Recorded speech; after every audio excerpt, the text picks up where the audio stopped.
Tapi ada orang ya, mau dijelaskan 1001 kali, akan ada 1001 pertanyaan baru. Bukan berarti kita cari yes man, bukan. Tetapi selalu akan ada orang di sekelilingmu yang gak pernah nangkap hatimu seperti Yosua menangkap hati Musa. Akan selalu ada. Dan percuma kita menjelaskan, karena kita seperti melempar mutiara ke mulut babi. Apapun yang kau lemparkan, dia akan injak lalu menyerangmu dengan itu. So kadang-kadang kita perlu menjelaskan, tapi kita harus discern, atau kita harus selalu punya roh yang membeda-bedakan. Ini perlu gua jelaskan, atau satu-satunya obatnya adalah kudoakan saja. There are people that will never understand what God has placed in your life. Akan ada orang-orang, selalu ada orang-orang yang tidak akan pernah mengerti apa yang Allah letakkan di dalam kehidupan kita.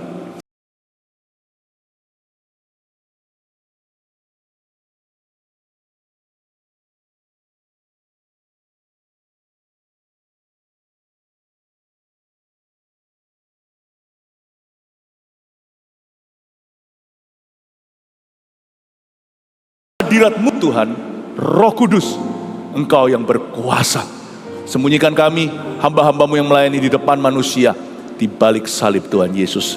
Di dalam nama Yesus Kristus, sampaikan firman-Mu pedang bermata dua, dalam nama Tuhan Yesus. Sama-sama katakan, amin. Berikan tepuk tangan lebih dulu yang meriah bagi Yesus Kristus Tuhan. Bolehkah Anda memeluk seseorang erat-erat, tapi lakukan dengan sopan, katakan, nice to meet you. Tetap berdiri dulu, saya mau apresiasi setiap volunteer kita yang ada di luar juga. Jemaat berterima kasih kepada Anda sekalian yang berkorban. Kasih tepuk tangan untuk mereka. Bukan hanya di hall ini, masih banyak orang yang ada di hall-hall lainnya sekarang juga. Karena nggak cukup di ruang utama. Sebenarnya kita nggak terpisah dengan ruangan, kita semua di hadirat Bapa yang sama. Katakan dengan keras, dengan suara keras aja sampai mendengung kemana, katakan welcome home. 1, 2, 3. Welcome home. Welcome to the Super Conference. Haleluya. Silakan duduk. Kita memasuki babak kedua daripada visi kita tahun ini, yaitu tahun persatuan dan surga terbuka, atau the year of unity and open heavens. Dan hari ini saya percaya open heavens atau surga terbuka itu dimulai dari sejak super konferensi. Yang percaya katakan amin. Saya tidak bisa lupa 10 detik tersebut minggu lalu waktu saya berdoa untuk super konferensi ini. Tiap kali saya merem atau tutup mata, selama 10 detik roh saya diliputi kuasa ilahi. Setiap kali saya tutup mata saya melihat figur seorang pria membawa buyung minyak, bukan minyak tanah, tapi minyak yang suci dari sorga yang dituangkan atas kita bersama. Saya percaya hari ini, mulai sejak sekarang, urapan sorga terbuka itu akan menjadi milik jemaat. Katakan amin. Saya segera langsung ke firman Tuhan karena ada double porsi firman Tuhan, 2 khotbah saya gabung di satu sesi, yaitu sesi perdana. Let's get to it, langsung aja kita lompat masuk ke dalam firman. Yang pertama saya mau bicara soal multiplikasi adalah karya Allah dari Keluaran pasal 1. Nanti berikutnya saya sambung dengan warisan orang tua yang dua-duanya melayani Tuhan di Keluaran pasal 2. Kita buka sama-sama Keluaran pasal pertama. Keluaran pasal 1. Ayat yang pertama, orang Israel ditindas di Mesir. Saya minta sama SM dulu, saya tanya dulu ya, teknisnya dulu. Ini saya berdirinya tepat nggak? Ini karena depan belakang semuanya. Kalau perlu digeser-geser sekarang. Yang di belakang, ya jangan sampai merasa ditinggalkan. Karena saya janji Anda akan lihat saya punya punggung sepanjang khotbah ini. Tapi Anda akan lihat wajah Tuhan, amin. Yang di sebelah sini juga no problem. Kita semua bersembunyi di balik salib Yesus kok. Berarti yang perlu dipandang adalah Tuhan Yesus. Yang penting Anda dengar suara yang berseru-seru di padang gurun. Persiapkan jalan untuk Tuhan. Udah itu aja, karena iman timbul dari pendengaran. Siapa yang bisa mendengarkan saya, katakan amin. Praise the Lord. Berikan tepuk tangan untuk Tuhan. Mari kita belajar firman Keluaran pasal 1. Multiplikasi adalah karya Allah. Ini cerita tentang orang Israel ditindas di Mesir. Siap bergerak cepat dengan saya. Ayat pertama, inilah nama para anak Israel yang datang ke Mesir bersama-sama dengan Yakub. Mereka datang dengan keluarganya masing-masing. Inilah nama para anak Israel. Katakan para anak Israel. Mereka ini, Bapak Ibu Saudara, adalah anak-anak perjanjian. Orang-orang yang mewarisi janji Allah kepada Abraham dan mewarisi ketaatan Ishak serta mewarisi imannya Yakub. Mereka ini hari ini di GMS namanya anak-anak visi. Orang-orang yang dipilih bukan orang-orang biasa, tapi Allah punya rencana besar atas hidup mereka. Siapakah orang-orang itu? Tengok kanan kirinya, itulah orangnya. Dan mereka datang bukan sendirian, mereka datang dengan keluarganya masing-masing. You see, janji Tuhan, open heavens atau surga terbuka ini adalah bukan hanya you yang dipilih, tapi keturunan berikutnya. Bukan hanya Anda, tapi keluarga Anda juga. Tuhan itu adalah Allah lintas generasi. Dia adalah seorang Allah yang personal sekali, yang sangat pribadi dan relasional. Karena itu Tuhan tidak pernah hanya memilih satu orang. Ketika Tuhan pilih Yakobus, Tuhan pilih juga Yohanes. Tuhan gak hanya memilih Andreas, dia pilih Petrus. Bahkan Tuhan Yesus memilih Yakobus. Yakobus satunya bukan murid Tuhan. Waktu Yesus masih hidup sebagai manusia, dia belum percaya. Yakobus itu yang menulis surat Yakobus, dia adalah adiknya Yesus Kristus, termasuk Yudas yang bukan Iskariot di Perjanjian Baru menjelang Wahyu. Yudas ini juga saudaranya Tuhan Yesus, tapi lahir dari pernikahan Maria dan Yusuf. You see, you have to know the heart of your God. God wants to bless your family. He doesn't want to use just one person in your family. Dia gak hanya memakai hanya the first person, orang pertama. Allah kita selalu memilih orang-orang berikutnya. Tapi apakah kita punya hati? Apakah kita bisa menangkap mentah-mentah isi hati Allah, atau kita masih bersikukuh pada pikiran kita sendiri yang cenderung negatif dan sangat manusiawi? Jangan pilih yang manusiawi, pilihlah yang ilahi. Manusia daging darah itu semua kekuburan. Kalau Anda hidup sesuai dengan nalarmu sebagai manusia, Anda tidak akan menemukan jalan sorga. Mereka datang dengan keluarganya masing-masing. Say with me, berkata kepada saya, keluargaku akan diberkati. Katakan, keluargaku mau dipakai Tuhan. Amin. Berbahagialah Anda yang hari ini papa mama datang bawa anaknya komplit di konferensi ini. Karena ini menggenapi ayat pertama. Mereka datang dengan keluarganya masing-masing. Ya gak apa-apa, udah telat, tapi kita doa tetap ada berkat yang lain.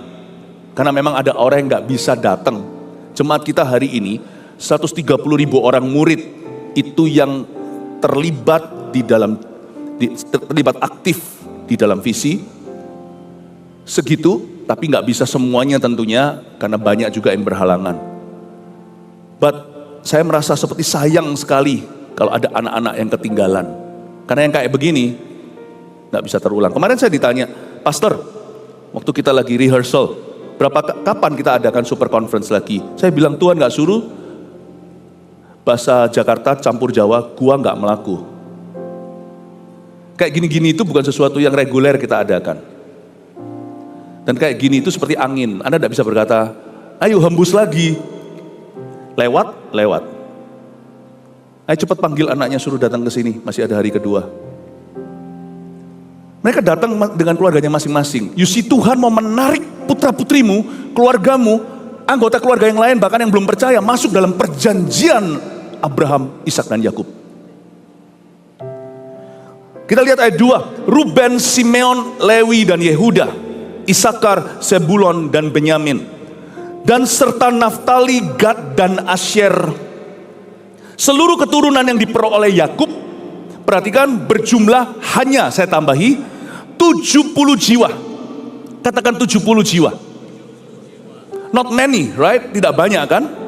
Tetapi Yusuf telah ada di Mesir, saya tambahkan, lebih dulu. Dia duluan di situ. Ini yang saya sebut dengan permulaan sederhana. Allah tidak pernah mulai dengan grand.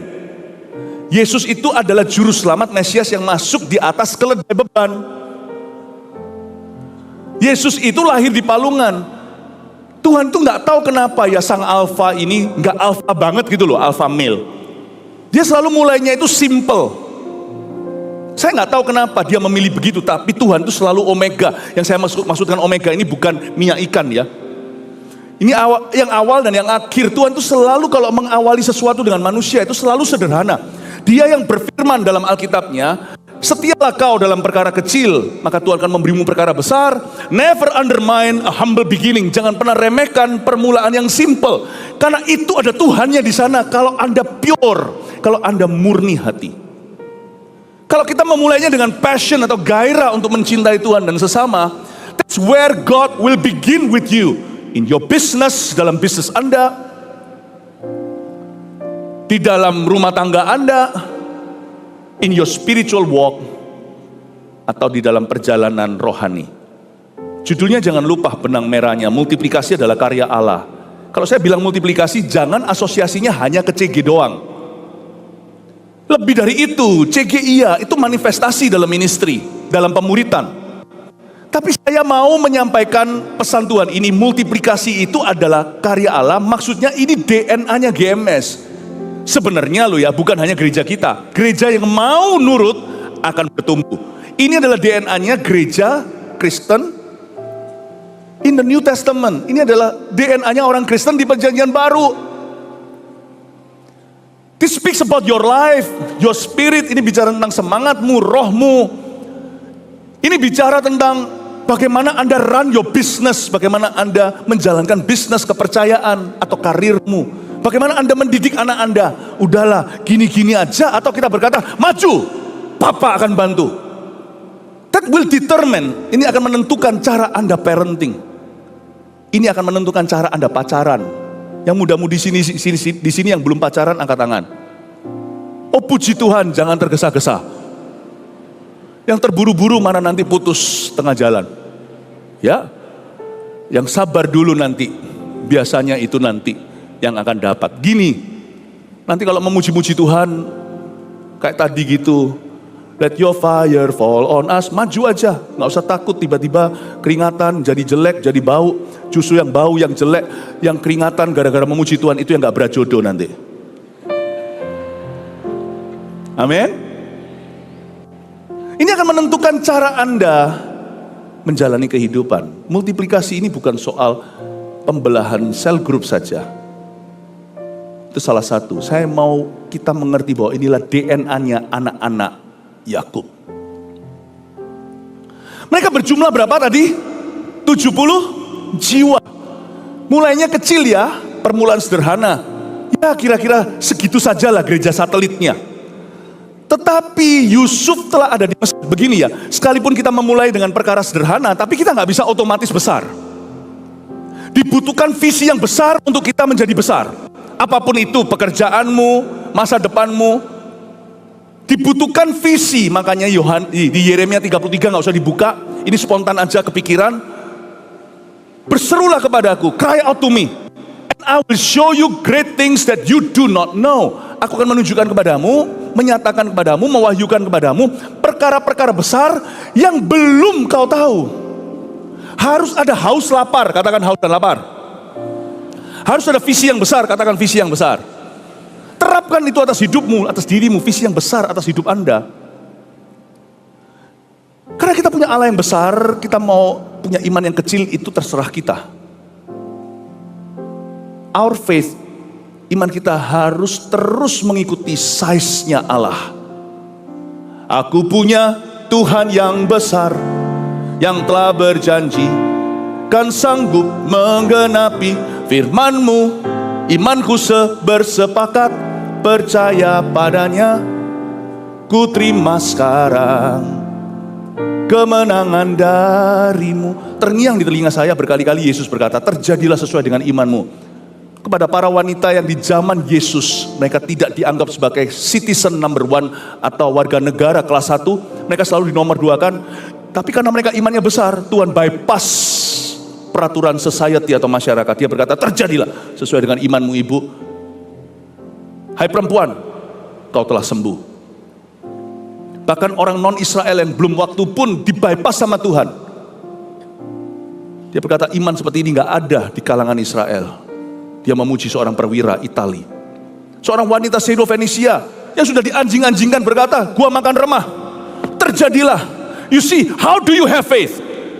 God will not change, you can change. Bagaimana kau beriman pada Tuhan? Apakah kita selalu wait and see? Saya ngerti situasi ekonomi, bla bla bla dan sebagainya. Semua itu gunjang ganjing, saya tahu. Tapi itu gak boleh limit atau membatasi kita bagaimana kita beriman pada Tuhan. Karena Tuhan tidak berubah, dia tetap duduk di atas tahta. Kasih tepuk tangan untuk Tuhan. Mereka jumlahnya 70 jiwa doang. Tapi Yusuf telah ada di Mesir. Katakan Yusuf sudah ada di Mesir duluan. Katakan pada kanan kirinya, Yusuf sudah ada di Mesir duluan. Yusuf ini lambang sang visionaris. Saya sebut dalam bahasa Inggris, the visionary among visionaries. Di antara orang-orang punya visi, akan ada orang-orang yang menonjol visinya. Saya bukan berkata one man show, bukan referensi tentang ini. Saya tidak menghalalkan orang-orang yang ingin beda sendiri, bukan. Tapi pasti akan ada spirit of leadership. Di setiap keluarga, papa tidak boleh imannya kecil maupun negatif. Anda harus masuk hadirat Tuhan dulu.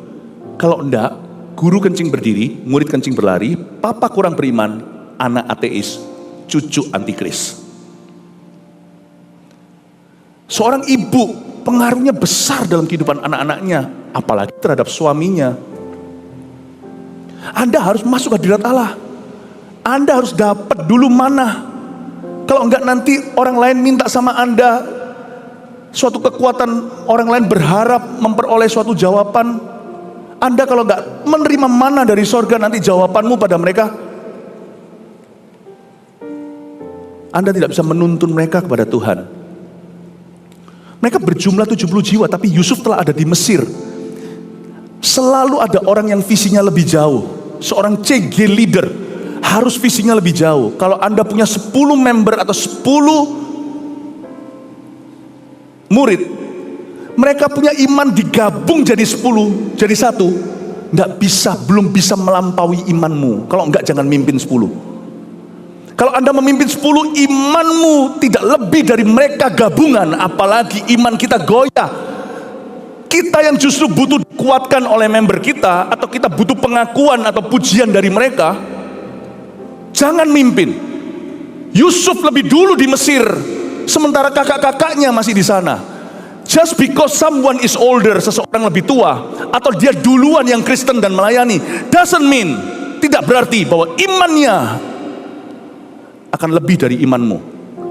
Karena itu pilihan hati masing-masing. Yusuf lebih dulu di Mesir. Harus ada orang yang melihat dulu janji Tuhan buat keluarganya. Harus ada orang atau gereja lah secara korporat yang melihat dulu janji Tuhan bagi Indonesia. Orang lain pesimis, atau bagi negara di mana kita ditempatkan oleh Tuhan. Bagi Germany, di sini juga ada yang dari Jerman, Belanda. Itu yang dari Belanda, haleluya. Orang-orang berkata Belanda tempat yang mati. Orang-orang berkata di situ, wah, LGBT dan sebagainya. Semua orang tidak percaya bisa terjadi kebangunan rohani. Orang Belanda kritis sekali. Apa-apa selalu salah di mata mereka dan mereka nggak percaya Tuhan. That's what they say. What do you say? Harus ada Yusuf yang sudah dahuluan di Mesir, pioner pembuka jalannya. Udah harus ada orang yang melihat lebih jauh. Mereka masih di sini, kau sudah ada di sana. Sekarang tahun berapa? 2026. Saya sudah ada at least di 2030. Saya sudah melihat 300 gereja dan 300.000 murid. Haleluya. Waktu kita dalam hadirat Tuhan, dalam urapan gini, roh kita diliputi kuasa ilahi. Kita bukan berada di 2026. Saya berada di kairosnya Tuhan. Makanya seringkali seorang visionaris disalah mengerti. Orang-orang yang cetek dangkal pikirannya, apalagi yang hanya dengar gosip, yang hanya sehari-hari scrolling lihat apa kata public opini, percuma. Anda tidak feeding, tidak memberi makan otak, pikiran, dan hati Anda. Tidak diberi makan iman maupun firman. Tapi sampah-sampah rohani. Anda tidak akan jauh kok. Kemungkinan besar Anda hanya stagnan di hari ini, tahun 2026. Dan mungkin Tuhan akan mungkin setan akan membawa Anda ke masa lalu. Anda akan dijajah semua perasaanmu di belakang itu. Jangan. Sementara murid-muridnya, sementara kakak-kakaknya Yusuf masih di situ, Yusuf sudah ada di Mesir duluan. Sementara yang lain kelaparan, dia sudah menabung 1/5. Orang lain semua minta-minta roti, termasuk kakak-kakaknya. Yusuf memberi makan. Be ahead of everybody because of your faith. In your workplace, di tempat kerjamu, di keluargamu, di dalam masalahmu. Be ahead of everybody. In fact, be ahead of Satan. Berada di depan setan. Kita nggak boleh dipimpin sama perasaan. Orang yang dipimpin oleh perasaannya dipimpin oleh setan. Karena setan paling suka main perasaan. Orang yang dipimpin oleh opini manusia dipimpin oleh setan. Karena setan selalu memakai otak manusia. Orang yang memberikan dirinya dipimpin oleh pikirannya sendiri, orang itu nggak akan jauh dengan Tuhan. God cannot reveal anything because your focus is wrong. Tuhan tidak bisa mewahyukan apa-apa karena fokusmu salah. Mari kita lihat sekarang ayat 6. Kemudian matilah Yusuf serta semua saudara-saudaranya dan semua orang yang seangkatan dengan dia. Mati Yusuf dan saudara-saudaranya. Kita lihat sekarang ya, DNA itu nggak bisa dilenyapkan.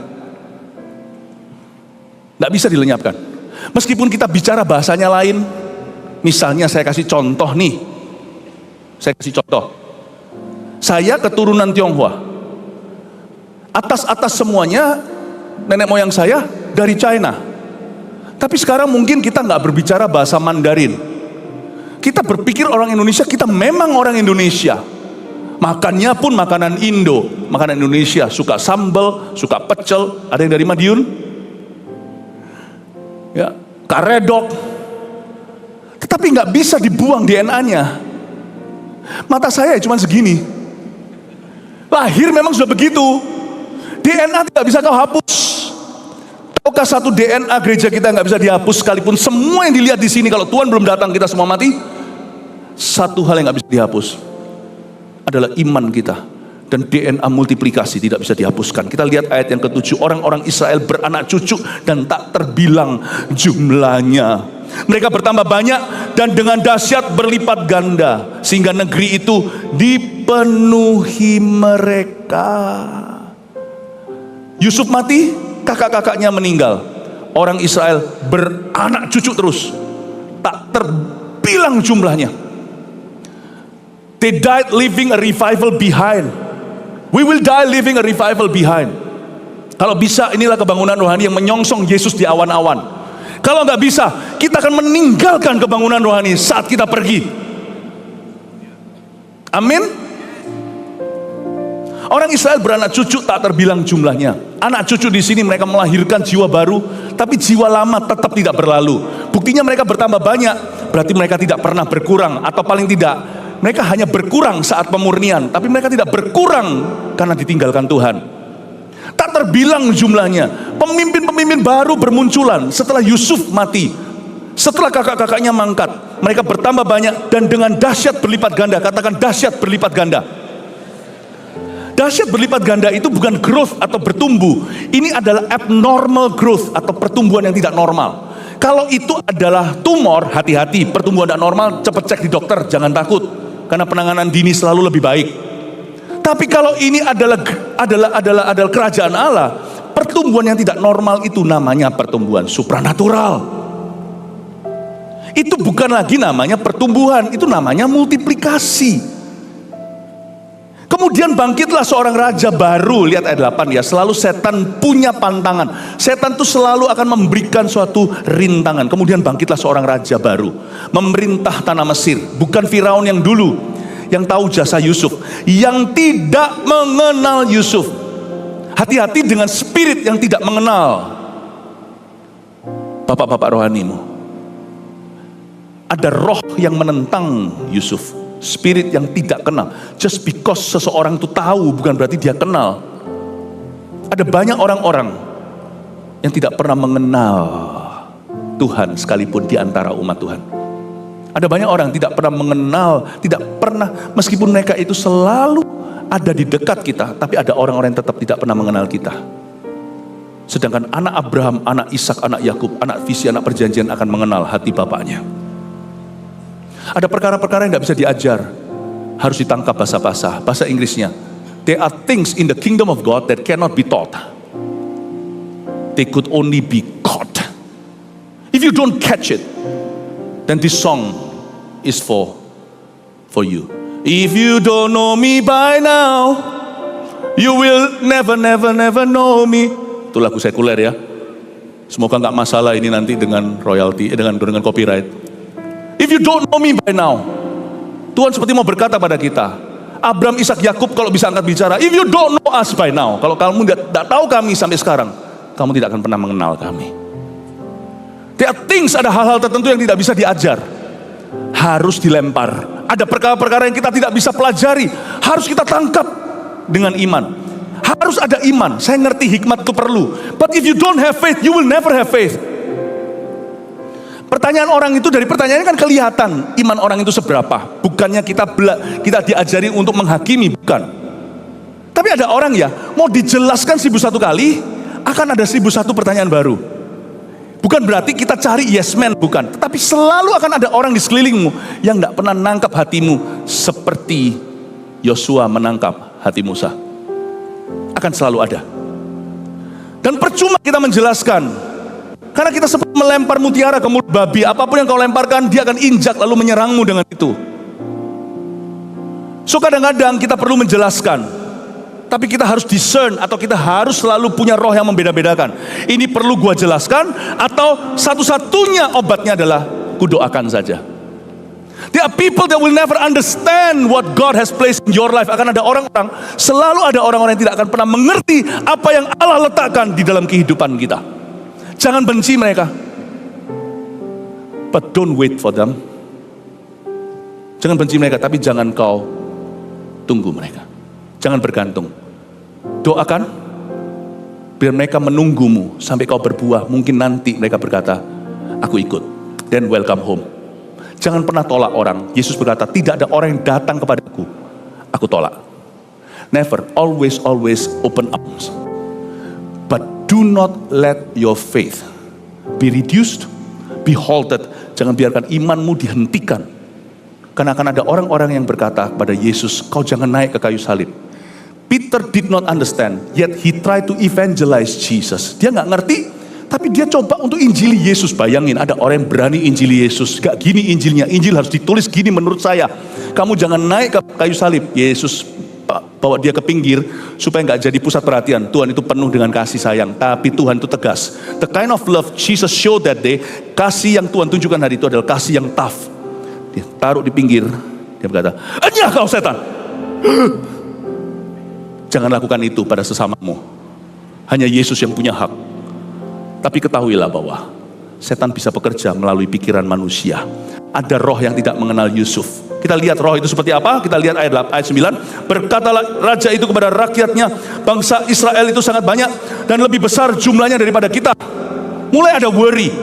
Ketika jumlah kecil, tidak akan ada concern, tidak akan ada masalah, tidak ada isu. Tapi ketika jumlahnya mulai besar, Firaun mulai khawatir. Roh Firaun ini harus hati-hati. Tapi roh Firaun ini menjelma. Kalau dia datang sebagai setan, dia sudah ditengking mentah-mentah. Tapi karena dia menjelma menjadi rohnya Pitom dan Ramses. Apa itu? Nanti ya. Kita mesti harus mengerti. Kita harus punya roh yang membeda-bedakan, tahu kapan visi kita. Baik itu visi, saya tidak ngomong tentang visi gereja kita. Itu iya, tapi bukan itu satu-satunya. I'm talking about what God has spoken in your life. Apa yang Tuhan katakan di hidupmu. Baik itu tentang your family, keluargamu, masa depanmu, pekerjaanmu, rumah tanggamu. Apa yang ditaruh oleh Tuhan di sana pasti segera akan dicuri oleh si jahat. Karena itu kita harus mengerti bagaimana melawannya dengan iman yang teguh. Roh yang tidak mengenal Yusuf itu dimulai dari sebuah fear atau sebuah rasa takut dari kemah musuh. Bangsa Israel ini sangat banyak, lebih besar jumlahnya daripada kita. Marilah kita bertindak dengan bijaksana terhadap mereka, supaya mereka jangan bertambah banyak lagi. Ini motivasi. Sebenarnya Firaun bukan musuhnya sih. Firaun itu seolah-olah coveringnya orang Israel, tapi justru menjual umat pilihan. Dia berkata supaya mereka jangan bertambah banyak lagi. Ini di ruang meeting direksi. Ini tidak didengar oleh bangsa Israel. Musa tidak tahu. Musa masih baby. Dari sejak zaman dulu kala sudah ada spirit ini. Mereka jangan bertambah banyak ya. Kita hentikan di sini. Dan jika terjadi peperangan, jangan bersekutu nanti dengan musuh kita dan memerangi kita, lalu pergi dari negeri ini. Sebuah spirit anti multiplikasi, anti growth. Yang saya maksudkan anti multiplikasi bukan berarti hanyalah multiplikasi CG ya. Itu semua hanyalah semacam gejala. Gini ya, kalau tangan saya itu penuh dengan coklat, apapun yang saya pegang ya jadi coklat lah. Saya pegang tisu, tisunya jadi ada coklatnya.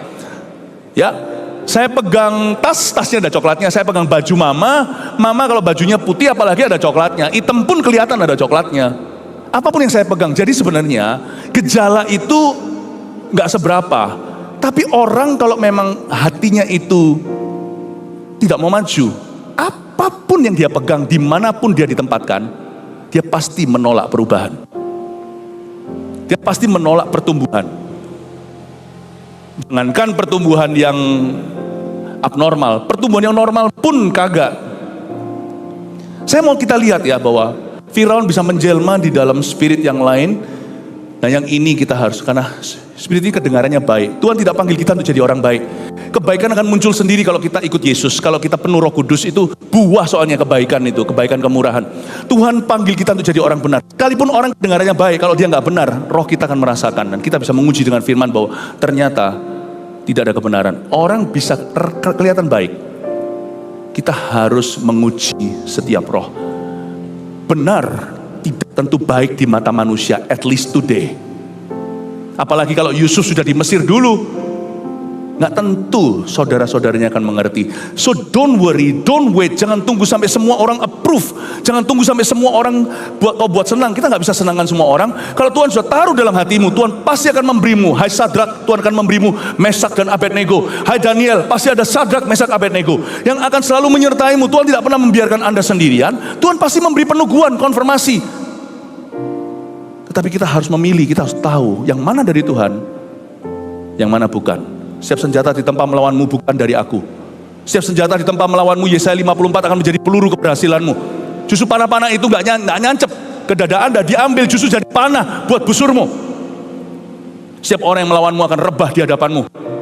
Lihat itu, setiap orang yang datang melawanmu, dia tidak utus. Yesaya 54 berkata begitu. Aku tidak mengutusnya. Setiap orang yang datang untuk menyerbumu bukan dari aku. Kita lihat sekarang. Tapi iblis masuknya dengan sangat lembut, karena kelihatannya dengan sangat mulus sekali. Karena kelihatannya yang ditawarkan adalah perbekalan. Tuhan tidak pernah suruh kita menyimpan bekal. Tuhan suruh kita mengelola talenta. Jangan kau sembunyikan di bawah tanah. Ayat itu berbunyi seperti ini di ayat yang 11 bab itu. Pengawas-pengawas rodi ditempatkan atas mereka untuk menindas mereka dengan kerja paksa. Mereka harus mendirikan bagi Firaun, perhatikan ini, kota-kota perbekalan. Kelihatannya bagus perbekalan, but that is against what God says. God says go, spread, grow. Tuhan berkata pergi, berkembang, menyebar, bertumbuh, bermultiplikasi. So engkau akan mengembang ke kanan ke kiri, keturunanmu akan memperoleh bangsa-bangsa dan mendiami kota-kota sunyi. Siapkanlah dirimu. Tuhan suruh kita berkembang, bukan berat badan kita, tapi Tuhan suruh kita kembangkan semua potensi. Tahukah kata potensi? Dari situ keluar kata potensial. Kata potensi itu dari kata poten. Poten itu artinya power. God wants us to develop His power in our lives. Be powerful, be potential. Amin Bapak Ibu Saudara. Tidak semua orang itu welcome growth. Karena itu GMS bukanlah gereja bagi semua orang. Kalau orang datang hanya mau puas jadi jemaat biasa, jangan ganggu aku. Ada tulisan sign-nya kalau perlu di kursi, do not disturb, I'm busy. Then this is not the church for you. In this church, you will be treated as the next powerful leader in the making yang sedang kita kelola. Untuk membuat Anda, bukan hanya di gereja, tapi untuk membuat Anda di hidup Anda menjadi powerful untuk Tuhan. Amin Bapak Ibu Saudara. Ngomong kanan kirinya, hello powerful people. Bukan dengan gagah perkasa, tapi oleh rohmu. Itulah sebabnya kita terus menerus mengundang Roh Kudus. Karena kita tahu kuasa rohani datang dari Tuhan. Itulah sebabnya gereja kita tidak pernah mengusir Roh Kudus. Bahkan bahasa lidahnya, bahasa roh yang diberikan atas murid-murid itu kita preservasi, bukan di kulkas tapi di ibadah. Pas sebelum khotbah, pas lagi worship itu, di situ kita worship sama-sama. No one will forbid us from doing that. Peduli amat kalau gereja-gereja lain tidak melakukannya. We will keep doing that karena Roh Kudus punya tempat prominent di gereja kita. He will always be number one. Jesus is the head, the Lord of the church. But the Holy Spirit is God in the church. Kasih tepuk tangan untuk Tuhan. Haleluya. Hati-hati dengan ini. Mereka harus mendirikan bagi Firaun kota-kota perbekalan, yakni Pitom dan Ramses. Katakan Pitom dan Ramses. Katakan Pitom dan Ramses. Katakan pergi dalam nama Yesus. Roh Pitom dan Ramses. Katakan pergi dalam nama Yesus. Roh Pitom dan Ramses. Hati-hati. Saya tidak mau roh Pitom dan Ramses di hidup saya. I will lead you with a different spirit. Kalau enggak, I'm not qualified to lead anybody. Tetapi makin ditindas, makin bertambah banyak dan berkembang mereka. Oh my. Sehingga orang merasa takut pada orang Israel itu. Itulah Bapak Ibu, itulah DNA. Makin ditindas, makin banyak. Makin berkembang. Lalu dengan kejam orang Mesir memaksa orang Israel bekerja mulai kelihatan warna aslinya. Ayat 14, dan memahitkan hidup mereka dengan pekerjaan yang berat, yaitu mengerjakan tanah liat dan batu pahat dan berbagai-bagai pekerjaan di padang. Ya, segala pekerjaan yang dengan kejam dipaksakan orang Mesir kepada mereka itu. Ayat 14 saya jelaskan dengan cepat, perhatikan dengan seksama. Ketika kelihatan warna aslinya, maka Firaun mulai memahitkan hidup mereka dengan apa? Perhatikan, dengan pekerjaan yang berat. Katakan dengan pekerjaan yang berat. Apa itu pekerjaan yang berat? Pekerjaan berat adalah visi manusiawi. Kok bisa? Seharusnya visi manusia itu lebih ringan daripada visi Tuhan. Tuhan itu loh, visinya atas Nuh apa? Suruh buat bahtera di tengah-tengah di mana zaman tidak pernah hujan. Sebelum Nuh tidak ada hujan. Kenapa buat kapal di atas pegunungan? Kalau orang Hong Kong berkata yo mau kau coa, ada salah nggak di sini? Saya kira salah ya. Visi Tuhan itu yang memberatkan ya. No, karena Tuhan berkata kuku itu ringan. Justru Tuhan itu berat di depan. Waktu kita jalan, kita punya poten, kita punya power itu dinyalakan. Jadi ringan. Tapi kalau kita cari gampangnya, mudahnya, visi manusia lebih appealing atau lebih menarik.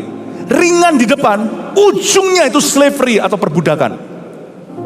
Kita mengalami perbudakan rohani, yaitu diperbudak oleh kemauan sendiri, keinginan sendiri, hawa nafsu. Dan disitulah setan memperoleh seluruh karcis penuh untuk memporak-porandakan hidupmu sampai keturunanmu.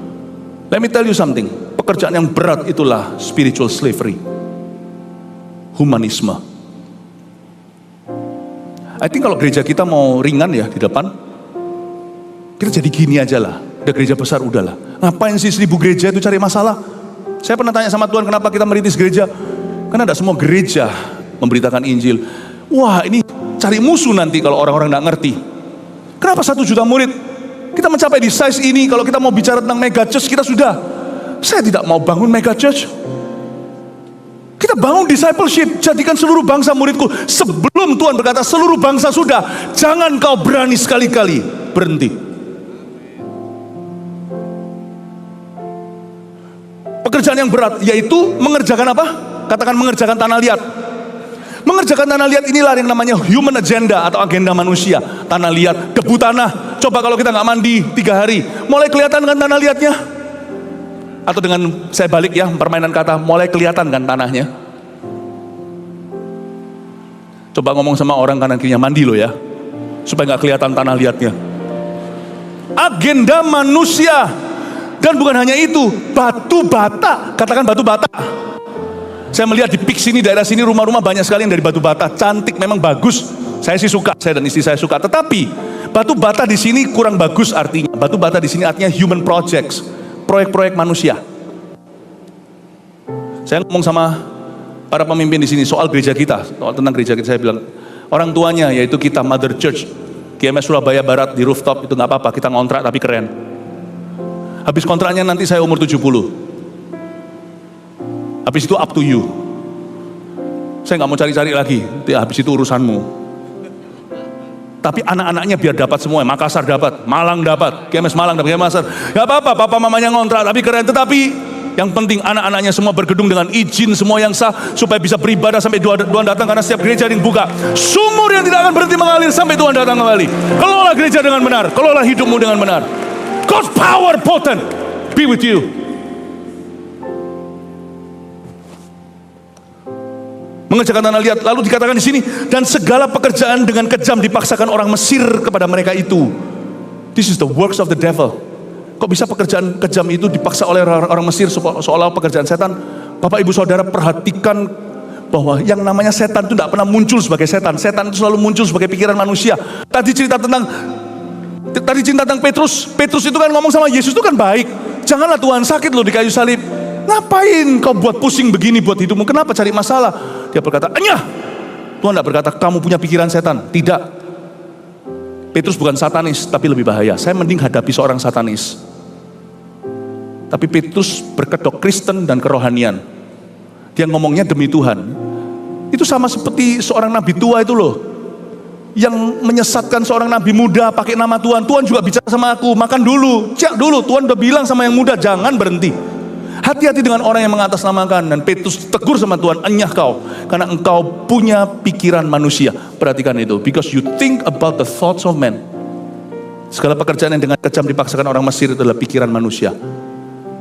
Saya berdoa lewat super conference ini, hati yang begini akan disunat oleh Tuhan. Kita memiliki ciptaan baru, bukan hanya status Kristiani, tapi hati, attitude, sikap hati kita dan iman kita. Iman itu gak bisa dipalsu, gak bisa dibuat-buat. You have it or you don't. Lu punya atau gak punya, udah gitu aja. Raja Mesir juga memerintahkan kepada bidan-bidan yang menolong perempuan Ibrani, seorang bernama Sifrah dan yang lain bernama Puah.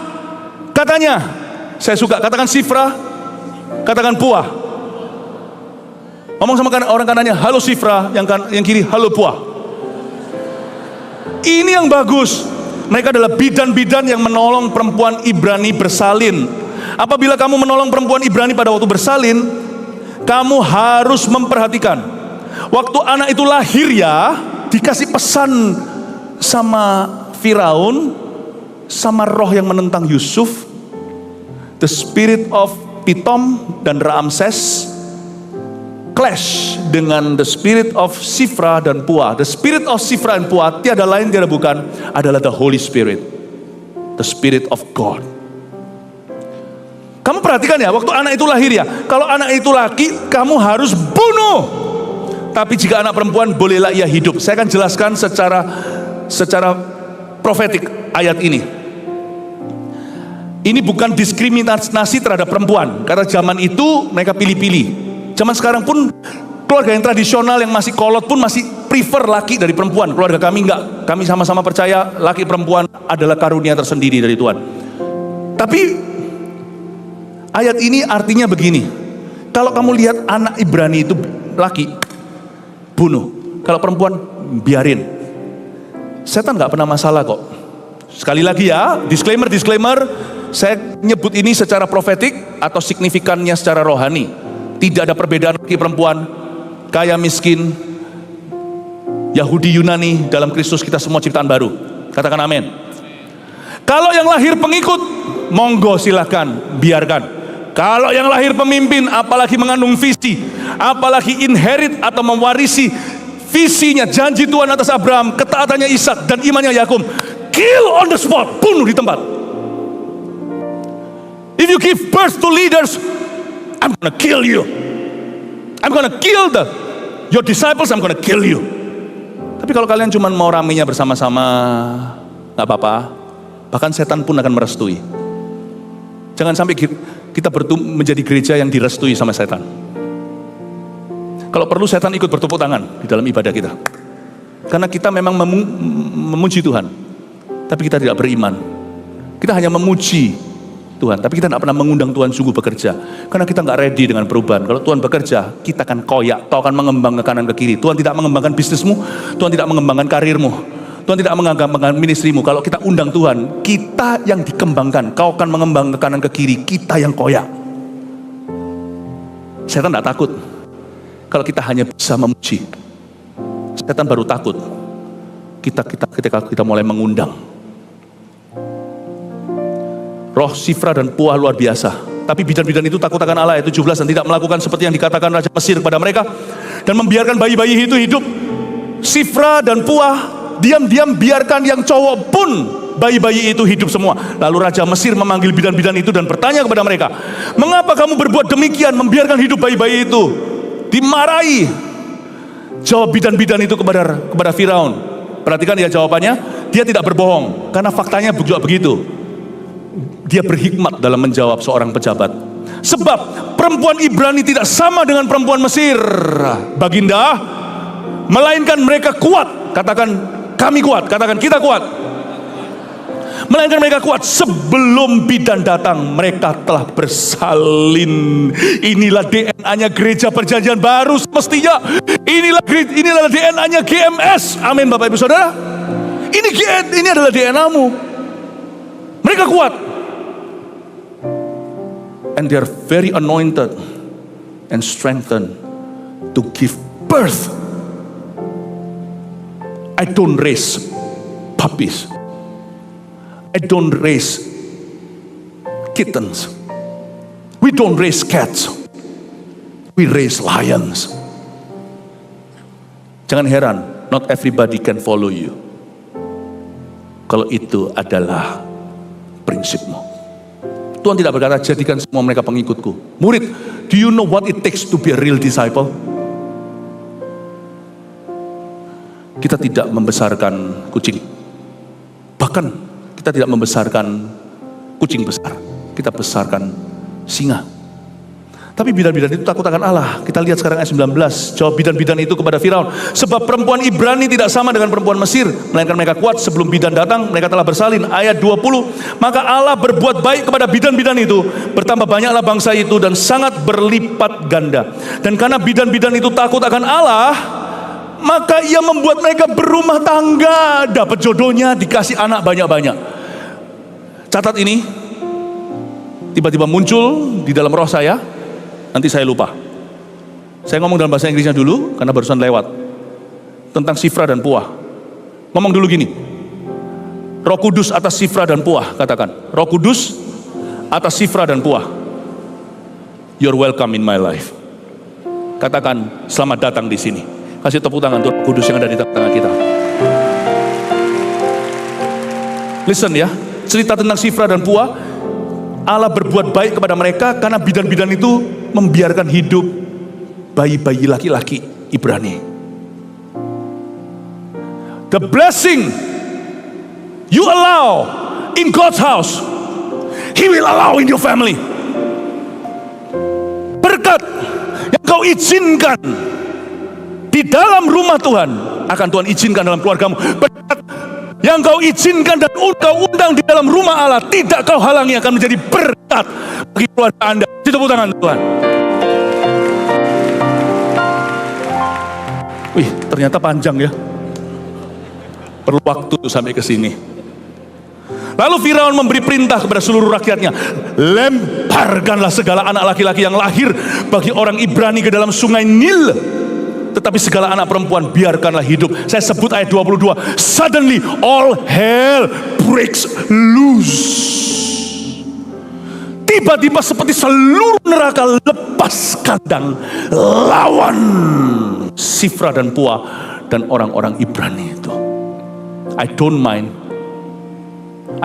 if all hell breaks loose against us. Sadarkah Anda ada ayatnya? Satu, di antaramu mengalahkan 1000 musuh. Dua, mengalahkan berlaksa-laksa. Laksa itu bukanlah makanan Singapura. GMS Singapura ada di sini.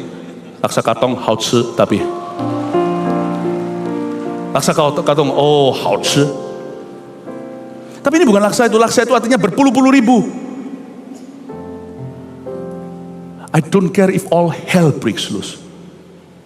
I don't care if no one stands by me. So long that I stand by Jesus, by God's grace, bukan dengan percaya diri, I'm ready to fight all hell. And our church will continue to grow. Yang gak ngerti ya, nanti terjemahkan sendiri pakai AI. Karena yang mau dibunuh sama setan itu bukanlah program. Setan berkata, program manusia silakan jalan.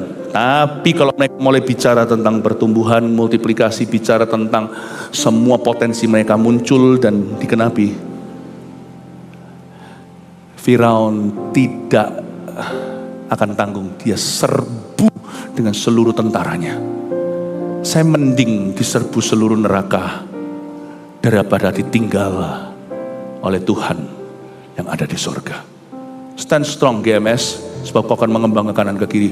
Sebab engkau akan mengembang ke kanan ke kiri. Keturunanmu akan memperoleh bangsa-bangsa dan mendiami kota-kota berikutnya. Yo, siapkanlah dirimu, sebab engkau akan mengembang ke kanan ke kiri. Keturunanmu akan memperoleh bangsa-bangsa dan mendiami kota-kota sunyi.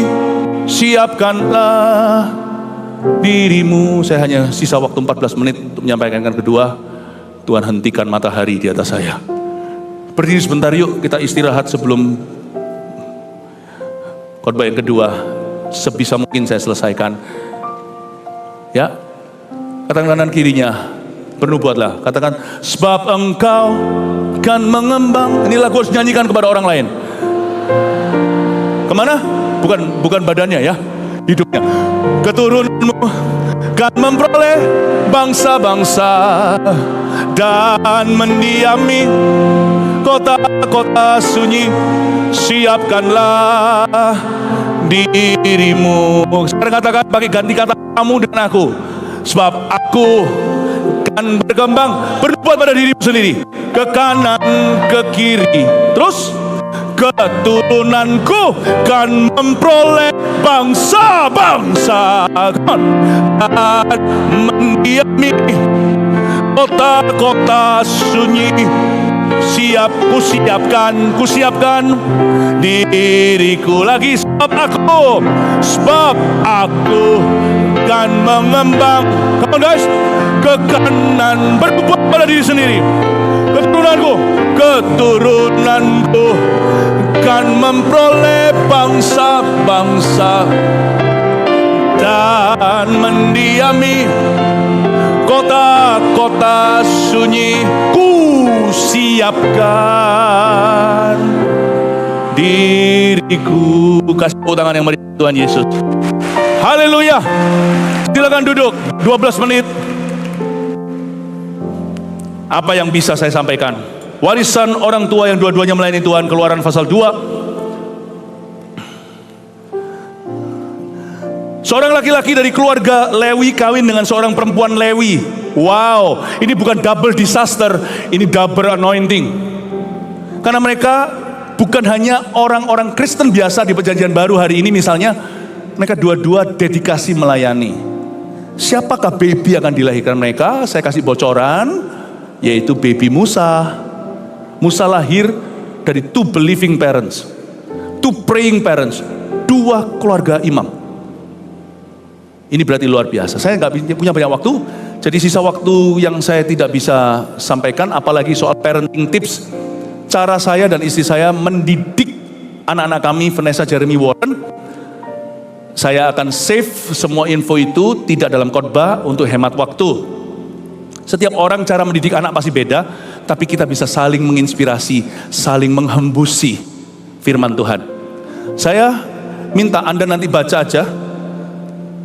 Buku ini akan menceritakan tentang parenting kami, tapi dari perspektif seorang anak muda, anak saya Jeremy yang menulisnya. Anda bisa nanti dapatkan, saya jadi hemat waktu, tidak perlu menjelaskan tips-tipsnya. Karena yang belakang selalu lihat punggung saya mau kasih ke orang tua, karena orang tua yang baca ini akan lebih memahami anak mudanya atau anaknya. Anak-anak muda yang membaca ini akan lebih memahami orang tuanya yang di belakang. Saya minta satu orang tua maju, satu anak muda maju. Saya mau kasih buku ini masing-masing satu-satu. Thank you. Ibu ini dulu ya. Oke, puji Tuhan. Ya sudah habis. Nanti ya. Bless you. Lebih diberkati memberi daripada menerima. Tepuk tangan untuk mereka. Betul Pastor Yudi. Jauh. Ayat 2. Lalu mengandunglah ia dan melahirkan seorang anak laki-laki. Ini dia mulai ya. Siapa kira-kira ketika dilihatnya bahwa anak itu cantik, disembunyikannya 3 bulan lamanya. Anak itu cantik. Musa itu kan laki. Cantik ini artinya secara rohani. Dan saya beritahu ya, anak kecil baby itu tampangnya kurang lebih sama.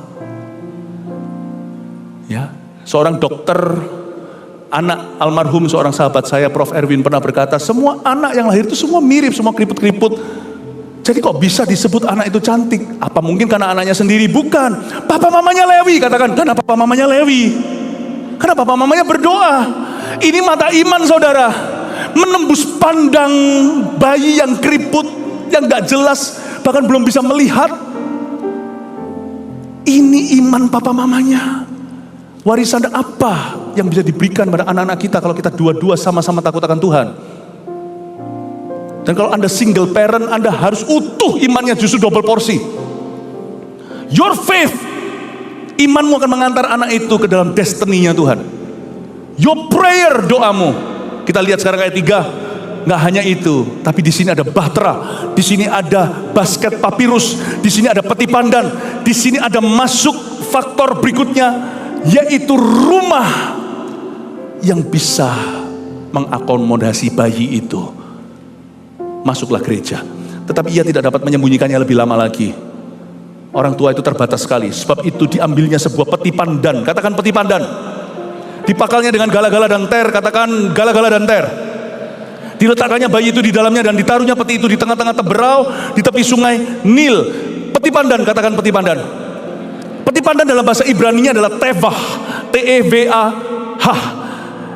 Kata yang sama dipakai untuk bahtera.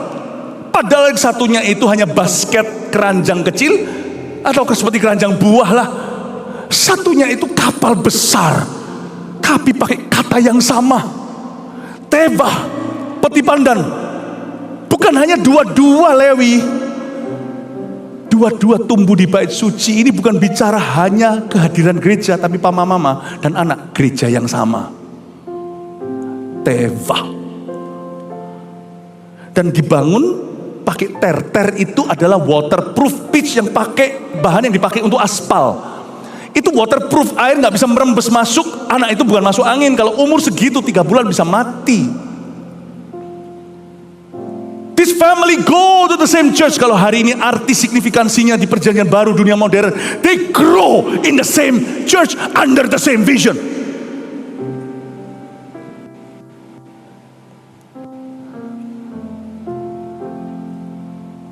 Kakaknya perempuan berdiri di tempat yang agak jauh untuk melihat apakah yang akan terjadi dengan dia. Kakaknya Miriam. Maka datanglah putri Firaun untuk mandi di sungai Nil. Sedang dayang-dayangnya berjalan-jalan di tepi sungai Nil. Lalu terlihatlah olehnya peti yang di tengah-tengah teberau itu. Maka disuruhnya hambanya perempuan untuk mengambilnya. Putri Firaun ini adalah seorang princess yang tidak bisa punya anak. Nanti dia menjadi queen menggantikan Firaun. Jadi otomatis, kalau bahasanya Pastor Yudi, ostosmastis. Otomatis dia menjadi putra mahkota. Jadi Musa itu sebenarnya bukan meninggalkan Mesir saja. Dia adalah Firaun berikutnya. Firaun, lalu habis itu ratu dulu, anaknya putrinya tadi, yang adopsi Musa. Lalu Musa, coba bayangkan. Musa itu untuk meninggalkan panggilan ya. Anda harus hargai para pastor, para full timer. Memang ada orang masuk full time itu karena motivasi. Tapi saya percaya di gereja kita semakin tidak memungkinkan itu terjadi. Tapi banyak orang untuk bisa melayani di mana mereka berada itu mereka berkorban. Anda tahu satu-satu their story. Ditinggalkan sama Musa. Kita lihat sekarang ayat yang ke-6. Ketika dibukanya, dilihatnya bayi itu. Si princess itu lihat bayi itu dan tampaklah anak itu menangis. Kok bisa nangisnya pas? Sehingga belas kasihanlah ia kepadanya dan berkata, tentulah ini bayi Ibrani. Jangan lupa perintah dari papanya, bunuh semua bayi Ibrani yang laki. Tapi ketika Musa dibuka basketnya, tutup basketnya, keranjang itu, lalu dia nangis. Saya beritahu ya, apakah warisan yang diterima oleh anak yang dua-dua papa mamanya berdoa melayani Tuhan, dua-dua visioner? Apa kira-kira yang diterima oleh anak itu? Tulis ini, the blessing of timing, the blessing of people, the blessing of timing, the blessing of people, and the blessing of places. Anak-anak kita itu tanpa sepengetahuan kita, tanpa kita rencanakan, meskipun kita harus rencanakan yang baik. Mana ada orang tua yang merencanakan yang jahat? Kita pasti memberi roti kalau anak kita minta roti, nggak mungkin kalah jengking. Tapi sekalipun demikian, sekalipun kita kasih roti, anak pasti ketemu kalah jengking. Berkat anak yang dilahirkan atau dibesarkan di bawah orang tua yang sama-sama visioner, sama-sama takut akan Allah adalah mereka akan selalu ditemukan. Catat ini, di tempat yang tepat, ketemu dengan orang yang tepat, untuk tujuan yang tepat, di waktu yang tepat. Saya nggak bisa jelaskan, nanti Anda akan alami. Mereka tidak akan ditemukan sebaliknya di tempat yang salah, ketemu sama orang yang salah, untuk tujuan yang salah, dan timingnya salah lagi. Saya cuma klaim itu dari Tuhan. Untuk anak-anak, Tuhan kami melakukan ini, kadang-kadang harus berkorban. Anak-anak harus meminjamkan papa mamanya ke Tuhan. Jangan manjakan anak. Dahulu kala waktu anak-anak masih kecil, kami melayani di mana? Tak ajak. Tapi kalau semuanya nggak bisa, mereka harus mengerti. Kecuali kalau kita meninggalkan terus, namanya orang tua yang nggak tanggung jawab. Tapi kalau kita tinggalkan di saat-saat memang nggak ada pilihan, anak-anak kita itu nanti akan punya imbalan sendiri dari Tuhan. Satu hal ini saya pegang dari sejak anak-anak lahir, waktu mereka masih di kandungan, adalah Lord, the blessing of places, people, and timing be upon my children's lives. Soalnya kalau enggak timingnya pas, dia nangis sebelum sampai ke tangan princess, sudah tangannya ajudan dulu, mati tuh bayi, sudah diserahkan ke yang berwenang.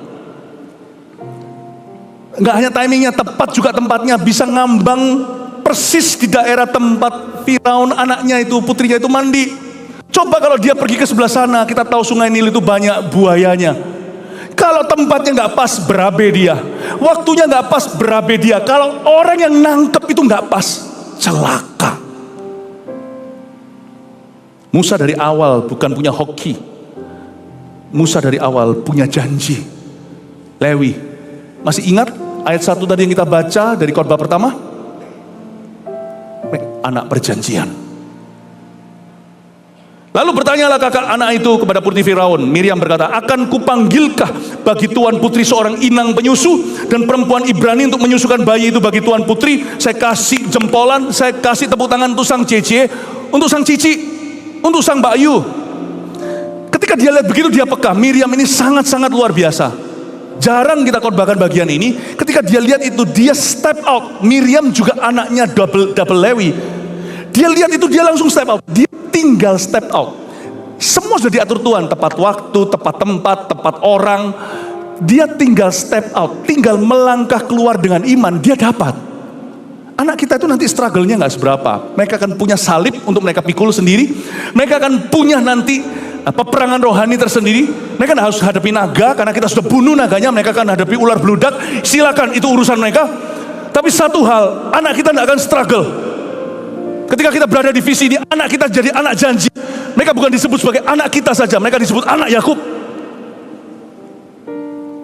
Mereka tidak perlu struggle, mereka tidak perlu bergumul gimana. Nanti opportunities atau kesempatan ilahi itu akan menawarkan diri di depan mereka. Ajari aja mereka dari sejak kecil untuk step out in faith, untuk melangkah keluar dengan iman. Ketika Miriam keluar, melangkah keluar dengan iman, langsung dijawab iya, mendapat favor dari Tuhan. Saud putri Firaun kepadanya ayat 8, baiklah, lalu pergilah gadis itu memanggil ibu bayi itu. Maka berkatalah putri Firaun kepada ibu itu, bawalah bayi ini dan susukanlah dia bagiku, maka aku akan memberi upah kepadamu. Ini kan Miriam menawarkan mamanya Miriam dan Musa untuk jadi naimah atau menjadi mama penyusu, untuk membesarkan lah ya, untuk mendidik dia saat-saat TK, karena Firaun kan ningrat, aristokrat. Mereka tidak mungkin tangani sendiri, mereka punya banyak suster, dan kali ini susternya tiada lain tiada bukan adalah ibu kandungnya. kamu tak kasih upah ya. Kemudian perempuan itu mengambil bayi itu dan menyusui. Sebenarnya upahnya sudah terjadi. Gak perlu upah lagi. Bisa melayani anak sendiri itu upah. Bisa melayani jemaat sendiri itu upah kan. CGL gak usah tunggu upahmu. Kau bisa melayani umat Tuhan, dianggap sebagai rekan penggembalaan sama Tuhan Yesus. Anda adalah fellow pastor, shepherd bersama dengan Tuhan. Itu sudah upah. Saya tidak pernah minta upah dalam pelayanan. Tuhan beri saya kekuatan untuk melayani dan sukacita. Itu sudah upah sendiri. Bisa menyusui bayi sendiri, bisa mendidiknya. Tapi ya Tuhan itu gak pernah berhenti di situ. Tetap ada upah loh.